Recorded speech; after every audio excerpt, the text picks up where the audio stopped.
안녕하세요. 더 메시지입니다. 이번 시간에는 서신서에 대해 그리고 로마서에 대해 알아보겠습니다. 신약 성경은 복음서, 역사서, 서신서, 계시록으로 구분되어 있습니다. 그중 가장 많은 부분이 서신서로 이루어져 있는데요. 총 27권의 신약 성경 중 21권이 서신서입니다.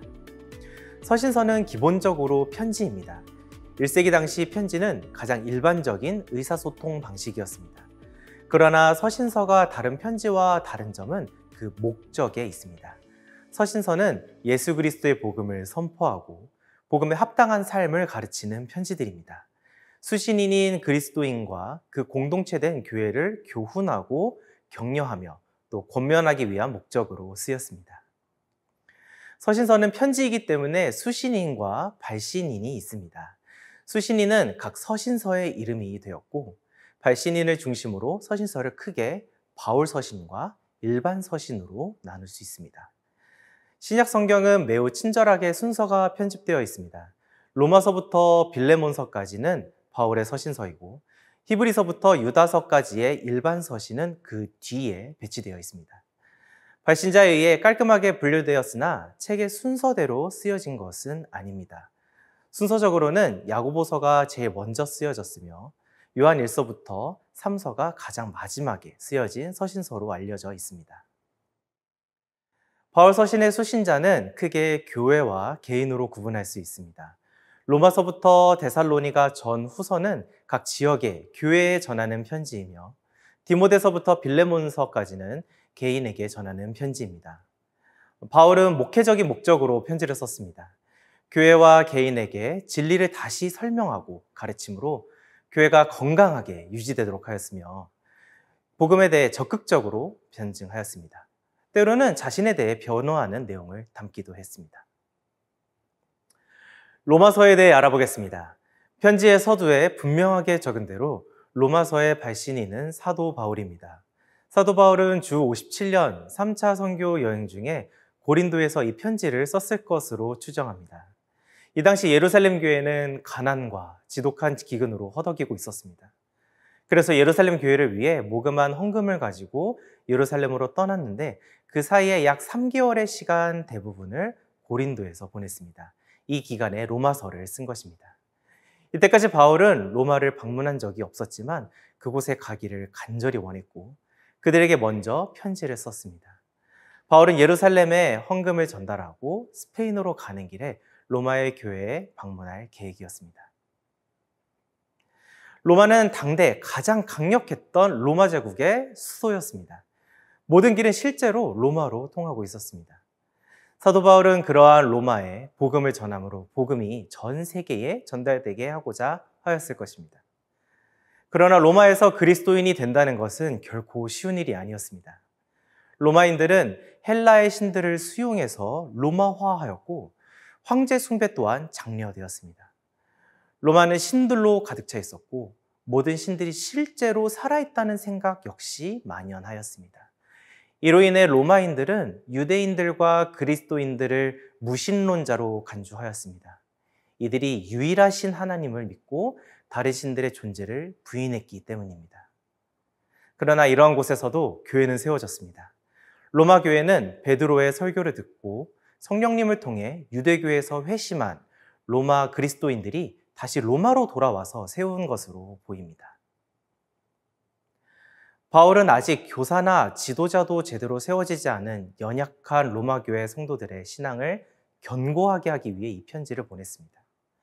그 당시 로마 교회는 온전한 성경이 없이 히브리 성경, 즉 구약 성경만을 가지고 있는 상태였습니다. 즉 바울의 이 편지는 그들이 접하는 첫 번째 복음의 메시지인 것입니다. 바울은 아직 견고하지 못한 로마 교회의 믿음이 온전해지도록 잘못된 부분을 교정하기 원했습니다. 그래서 바울은 로마 교회에게 다름 아닌 복음, 예수 그리스도에 대해 전합니다. 로마서 1장 16절에서 17절은 로마서의 주제를 담고 있습니다. 예수 그리스도의 복음은 모든 믿는 성도들의 구원이 되고 이 복음은 또한 하나님의 의로움이 나타나서 믿음에 이르게 한다는 것입니다. 사도 바울은 자신이 전하고자 하는 복음의 메시지를 풀어서 설명했고 또한 어떻게 성도의 삶을 살 것인지를 실천적으로 가르칩니다. 바울은 1장에서 11장까지 그리스도인은 무엇을 믿을 것인가에 대해 전합니다. 그리고 믿음의 여정은 현재에 대한 진단으로부터 시작합니다. 바로 의인은 하나도 없다는 것입니다. 모든 인류는 죄인이기 때문에 하나님의 심판을 받아 마땅하다고 말합니다. 이는 죄를 피하기 위해 율법을 준수하던 유대인들에게도 해당됩니다. 바울은 이 죄가 우리와 하나님과의 관계를 단절하여 하나님의 영광에 이르지 못하게 하고 있음을 명확하게 밝힙니다. 하지만 부정적인 현재의 상태는 긍정적인 미래를 소망하게 합니다. 바울은 복된 기쁜 소식을 전합니다.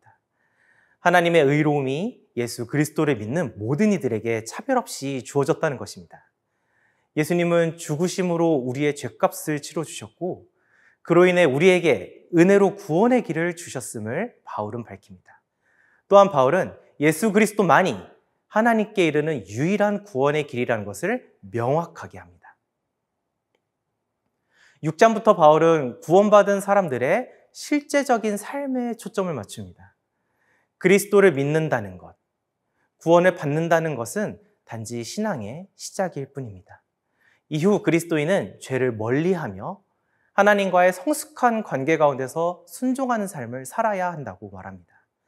바울은 이들에게 익숙한 노예제도로 예를 들며 그리스도인들이 죄악된 욕망의 노예가 될 필요가 없음을 밝힙니다. 이어서 바울은 하나님의 주권의 메시지를 전합니다. 로마 제국의 모든 이들이 황제의 주권 아래에 있기에 충성하듯이 말입니다. 그러나 로마 제국과 하나님의 주권은 다릅니다. 하나님께서는 모든 것이 선이 되도록 일하시기 때문입니다. 그 주권은 희망의 메시지입니다. 선하신 하나님이 당신의 계획 속에서 유대인이든 이방인이든 누구든지 주의 이름을 부르는 모든 이들의 현재와 미래를 어떻게 통치하실 것인지를 바울은 설명합니다. 바울의 마지막 주제는 섬김입니다. 그리스도인이 어떻게 하나님과 그리스도의 몸된 교회의 다른 지체들을 섬길지를 말합니다. 바울은 사회와 국가와의 관계, 다른 이웃과의 관계에 대해서도 다룹니다. 비록 로마 안에서 로마 교회는 작은 공동체였지만 그리스도를 위해 구별된 삶을 살고 있었던 이들에게 계속해서 하나 되어 서로 사랑하고 또한 서로 섬길 것을 권면합니다. 바울은 로마 교회에 자신을 소개하고 아직 믿음이 연약한 로마 교회의 믿음을 강건하게 하기 위해 로마서를 썼습니다.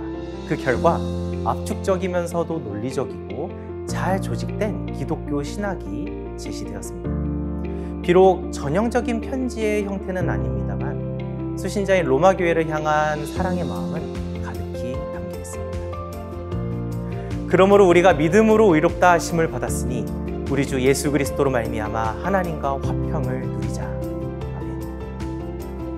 로마서를 통독하면서 우리의 주인 되신 예수 그리스도로 인해 하나님과의 화평을 누리는 귀한 시간을 가지시기 바랍니다.